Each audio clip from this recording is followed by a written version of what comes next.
দেব, তবু মমতা বন্দ্যোপাধ্যায়ের বিজেপিকে ডেকে নিয়ে সেই হিন্দু মুসলমানের রাজনীতি আমরা করতে দেব না।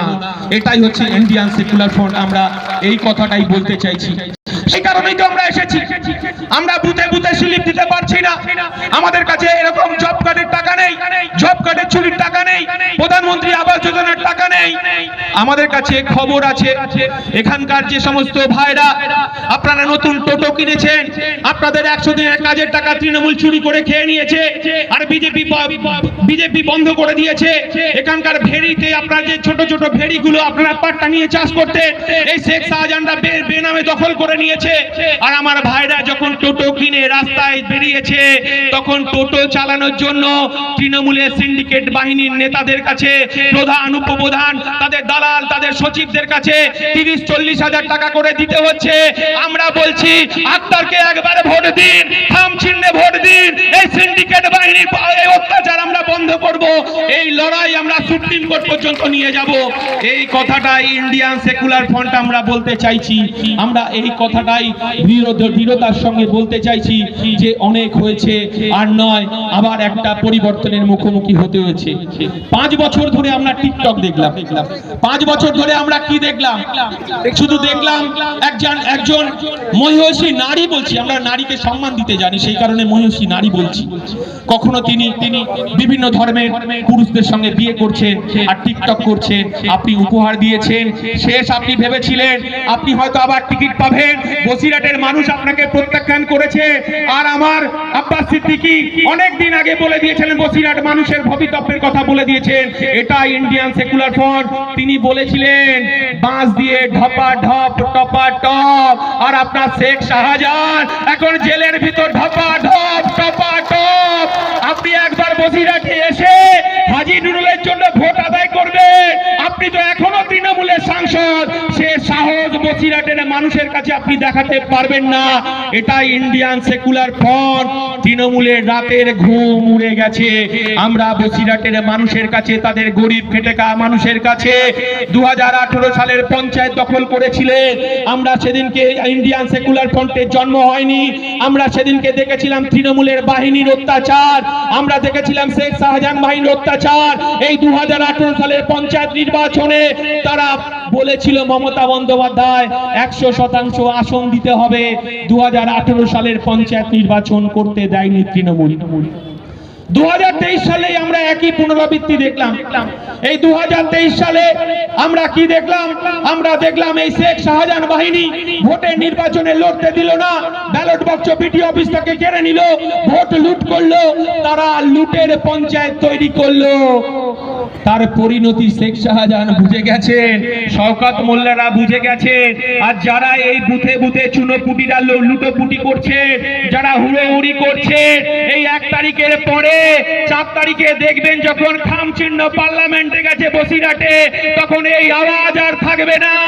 আপনাদেরকে বলছি, হাতি ঘোড়া গেল তল, আর বুথের ফুটো মস্তান বলে কত জল।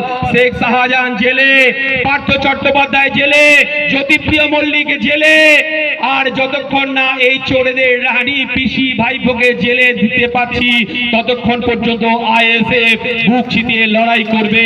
কারণ এই বাংলার ভবিষ্যৎকে চুরি করেছে, এই বাংলার খেটে খাওয়া গরিব মানুষের অধিকারকে লুট করেছে, এই বাংলার আমার মায়েদের ইজ্জতের দাম বেঁধে দিয়েছে মমতা বন্দ্যোপাধ্যায়। তাই আপনি যতই বোরখা পরুন আর আপনি যতই দোয়া আদায় করুন না কেন, আপনি বলেছিলেন 10,000 মাদ্রাসা তৈরি করবে, আপনি পারেননি। কিন্তু যে কথাটা শেষ কথা বলে শেষ করব, কারণ আমার দলের চেয়ারম্যানকে আপনারা জানেন, একটা রোগা ছিপছিপে একটা জোরে যদি দমকা হাওয়া দেয় কোথায় লুটিয়ে পড়বে তার কোনো ঠিক নেই। কিন্তু মমতা বন্দ্যোপাধ্যায় কেন এত ভয়? এই ছেলেটাকে কেন কেসে ফাঁসিয়ে দিচ্ছে? এই ছেলেটাকে কেন তারা মিথ্যে মামলায় ফাঁসাচ্ছে? জানেন, এই ছিপছিপে আমার দলের সেনাপতি বিধানসভায় গিয়ে মমতা বন্দ্যোপাধ্যায়, মুখ্যমন্ত্রী নন্দীগ্রামে মমতা বন্দ্যোপাধ্যায়কে চোখে চোখ রেখে বলছে যে আপনি যে ক্ষমতায় আসার আগে বলেছিলেন যে ওয়াকফ সম্পত্তি সিপিএম লুট করেছে, আর শেখ শাহজাহান বাহিনী শওকত মোল্লারা এই যে আপনার ওয়াকফ সম্পত্তি লুট করেছে, বিধানসভায় গিয়ে চোখে চোখ রেখে বলছে যে ওয়াকফ সম্পত্তি উদ্ধার করতে হবে।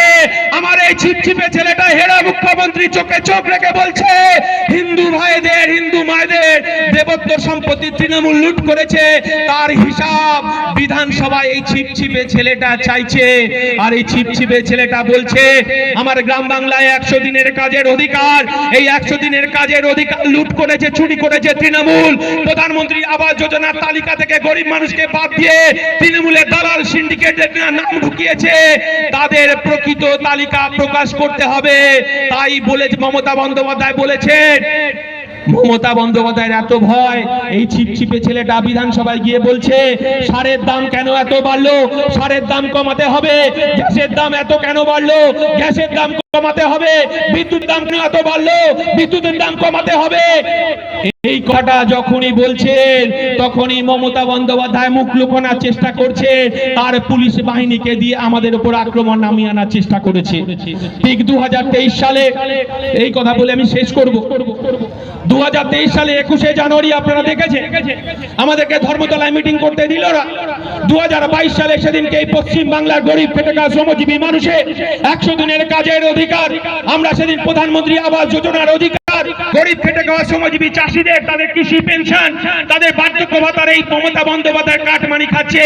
আমরা বলেছি প্রত্যেকটা মানুষকে বার্ধক্য ভাতা দিতে হবে যাদের 60 বছর বয়স হয়ে গেছে, আমার বিধবা মাদের বিধবা ভাতা দিতে হবে, কিন্তু তৃণমূলের নেতারা কাটমানি খাচ্ছে। আমরা তার বিরুদ্ধে সেদিন ধর্মতলায় ডাক দিয়েছিলাম, কিন্তু আমরা সেদিন বুঝে উঠতে পারিনি মমতা বন্দ্যোপাধ্যায়ের এত বড় ষড়যন্ত্র, মমতা বন্দ্যোপাধ্যায় এত বড় ফাঁদ আমাদের বিরুদ্ধে পেতে রেখে দিয়েছে। সেদিনকে যখন এই বসিরহাট থেকে, পশ্চিম বাংলা থেকে আমরা যখন দেখলাম হাজার হাজার মানুষ যখন ধর্মতলায় উপস্থিত হয়েছে, তখন এই মমতা বন্দ্যোপাধ্যায়ের পুলিশ আমাদের উপর নেকড়ের মতো ঝাঁপিয়ে পড়েছে। তখন আমাদেরকে, আমাদের দলের চেয়ারম্যান এবং আমাদের 88 জনকে যখন আমাদের লালবাজারে নিয়ে যাওয়া হলো, আমাদেরকে গ্রেফতার করা হলো, তখন আমরা পরিষ্কার বলে দিয়েছি আমাদেরকে ধমকে চমকে মিথ্যে মামলা দিয়ে আমাদেরকে রোখা যাবে না। আমরা Indian secular front, Mamata Bandyopadhyay সেদিনকে বুঝে গিয়েছিলেন। আমাদের প্রাণপ্রিয় ভাইজান নওশাদ সিদ্দিকী মঞ্চে আসছে, অনেক বক্তব্য দিয়ে ফেলেছি, আপনারা ভালো থাকবেন। 1 তারিখে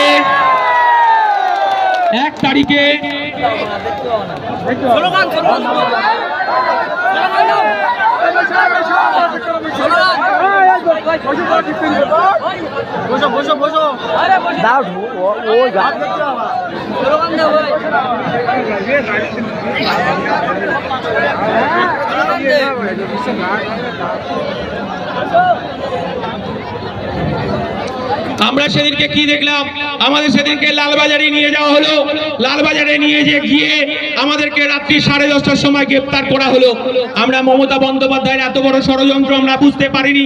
সেদিনকে পুলিশ প্রশাসন এসে বলছে আপনারা যে পোশাক আছে সেই পোশাক খুলতে হবে। আমাদের দলের চেয়ারম্যান পীরজাদা নওশাদ সিদ্দিকী বলছে আমি মুসলমান ঘরের সন্তান, আমি পীরজাদা ঘরের সন্তান, আমাকে 5 ওয়াক্ত নামাজ পড়তে হয়। আমরা আদিম যুগে দেখেছি, আদিম যুগে লজ্জা নিবারণের জন্য সামনে কিছু গাছের পাতা, পিছনে কিছু গাছের পাতা দেওয়া হতো, আর এখনো পর্যন্ত এই লালবাজারের মধ্যে এইরকম দুটো রুমালের মতো অংশ পিছনে আর সামনে ঢাকা দেয়া যায়।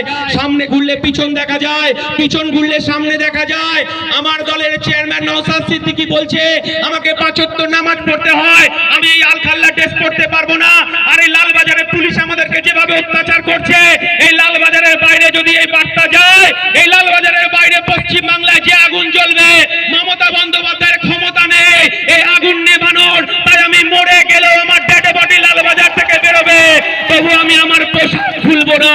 এটাই নওশাদ সিদ্দিকী।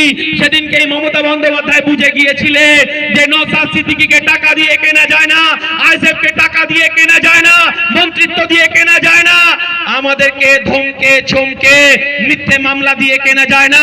তৃণমূলের পুলিশ বাহিনী শুনে রাখুন, আমাদের কর্মীদেরকে মিথ্যা মামলায় ফাঁসানো হয়েছে, আমাদেরকে আয়সা দিদি আছে। আমরা এখনো পর্যন্ত বুক চিতিয়ে লড়াই করছি। আমার দলের চেয়ারম্যান বলেছেন গরিব খেটে খাওয়া শ্রমজীবী মানুষের অধিকার রক্ষার লড়াইয়ে যদি আমাকে 4 বছর জেলে থাকতে হয়, জেলে থাকবো। এই তৃণমূল বিজেপির কাছে আমার মেরুদণ্ড বিক্রি করব না। এটাই আইএসএফ, এটাই ইন্ডিয়ান সেকুলার ফ্রন্ট। আমি আর বেশি কথা বলবো না, অনেক কথা বলে ফেলেছি। আপনাদের কাছে কথাটা বলবো, আপনারা পাড়ায় পাড়ায় চলে যান। আমাদের কাছে অর্থ নেই বুথ স্লিপ দেওয়ার, আমাদের কাছে অর্থ নেই দেয়াল লেখার, আমাদের কাছে টাকা নেই পোস্টার দেওয়ার, আমাদের কাছে টাকা নেই আমাদের বিরিয়ানি খাওয়ানোর। আপনাদের কাছে বলছি, প্রকৃত গরিব মানুষের অধিকার পার্লামেন্টে একটার পৌঁছে দেবে, তার জন্য খাম চিহ্নে ভোট দিতে হবে। যাবেন চুপচাপ খামে ছাপ, চুপচাপ খামে ছাপ, চুপচাপ খামে ছাপ ছাপ। আর এই 1 তারিখে আমাদের ভোটের মাধ্যমে গণতন্ত্রের উৎসব করতে হবে। আর এই চোরগুলোকে, বুথের চোরগুলোকে নিস্তার নেই, কোর্টের ঘুঘু দেখিয়ে ছাড়বো, এদেরকে শেখ শাহজাহানের হাল করে ছাড়বো আমরা গণতান্ত্রিক পদ্ধতিতে। আর 1 তারিখে নির্বাচনে যদি তৃণমূল কিছু বেচাল করতে চায়, তাহলে আমরাও গণতান্ত্রিক পদ্ধতিতে আমরা আমার মায়েরা যাতে ভোট দিতে পারে তার ব্যবস্থা করব। জয় হিন্দ, ইনকলাব জিন্দাবাদ, ইন্ডিয়ান সেকুলার ফ্রন্ট জিন্দাবাদ। সবাই ভালো থাকবেন, সুস্থ থাকবেন, চুপচাপ খামে ছাপ।